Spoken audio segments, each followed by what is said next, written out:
চাওক, আজি বৰ্ধিত কাৰ্যনিৰ্বাহক সভা অনুষ্ঠিত হ'ল। আপোনালোকে জানে যে অসমৰ সাম্প্ৰতিক পৰিস্থিতি, অসমৰ সংখ্যালঘুসকলৰ ওপৰত যি নিৰ্মম অন্যায় আৰু অত্যাচাৰ চলি আছে, এই সন্দৰ্ভত আগন্তুক দিনত সদৌ অসম সংখ্যালঘু ছাত্ৰ ন্যায়িক কাৰ্যপন্থা থাকিব।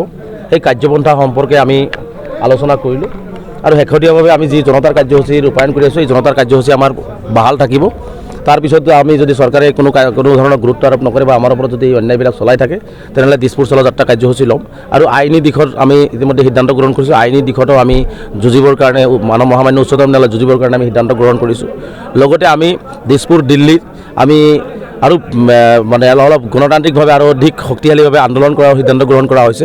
আৰু বিশেষকৈ নামনি, উজনি আৰু বৰাক এই তিনিওখন জিলাত আমি নাগৰিক অভিৱৰ্তন পাতি সংখ্যালঘুসকলৰ যি সমস্যা আছে আৰু সংখ্যালঘুসকলৰ ওপৰত যি নিৰ্মম অত্যাচাৰ চলিছে, এই কথা বাৰ্তাবিলাক লৈ আমি তিনিখন অভিৱৰ্তন পাতিম। আৰু এই অভিৱৰ্তনৰ যিখিনি মাইনৰ্ছ হ'ব, এই মাইনৰ্ছখিনি লৈ আকৌ আমি এই সংখ্যালঘু জনগণৰ কাৰণে আমি যুঁজিবৰ কাৰণে প্ৰস্তুত হৈছোঁ। গতিকে চৰকাৰক আজিৰ এই বৰ্ধিত কাৰ্যনিৰ্বাহক সভাৰ জৰিয়তে আমি এটা আহ্বান জনাইছোঁ, চৰকাৰে মানুহক মানুহ হিচাপে গণ্য কৰক, মানুহক মানুহ বুলি ভাবক। এইসকলো মানুহ, এইসকল কোনো জন্তু নহয়। গতিকে এইসকলৰ যিখিনি ন্যায্য প্ৰাপ্য ভাৰতীয় সংবিধানে দিছে, অন্য বস্ত্ৰৰ বাসস্থান, এইখিনি কাঢ়ি নিয়াৰ অধিকাৰ তেওঁলোকৰ নাই। গতিকে তেওঁলোকক দিয়াৰ ব্যৱস্থা গ্ৰহণ কৰাৰ কাৰণে আহ্বান জনাইছোঁ।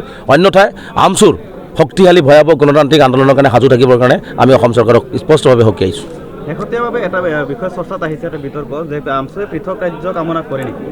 চাওক, আমি কৈছোঁ যে যোৱাকালি মই এটা টক শ্ব'ত মোক সুধিছিলে যে অসমৰ মুখ্যমন্ত্ৰীয়ে বাৰে বাৰে কয় যে এওঁলোকৰ ভোট নালাগে, এওঁলোকৰ উন্নয়ন নকৰোঁ, এওঁলোকৰ ওপৰেদি বলডুজাৰ চলাম, এওঁলোকৰ মাদ্ৰাছা ভাঙি দিম, এওঁলোকক অমুক কৰিম তমুক কৰিম, এনেকুৱা ধৰণৰ শব্দবোৰ দি যি ধৰণে তুচ্ছ তাচ্ছিল্যৰ যি অন্যায় অত্যাচাৰ কৰি আছে, সেইকাৰণে যোৱাকালি মই কৈছোঁ যে যদি মুখ্যমন্ত্ৰী ডাঙৰীয়া এজন ৰজা হৈ প্ৰজা নিদিয়ে, প্ৰজাক যদি জন্তুৰ দৰে কেৱল অত্যাচাৰ কৰে, প্ৰজাক যদি তেওঁৰ যিখিনি সা সুবিধা সংবিধান দিছে নিদিয়ে, তেতিয়া এজন ৰজা হৈ যদি এইখিনি নিদিয়ে, তেনেহ'লে তেওঁলোকক ৱাল দি ছাইড কৰি দিয়াৰ ব্যৱস্থা গ্ৰহণ কৰক।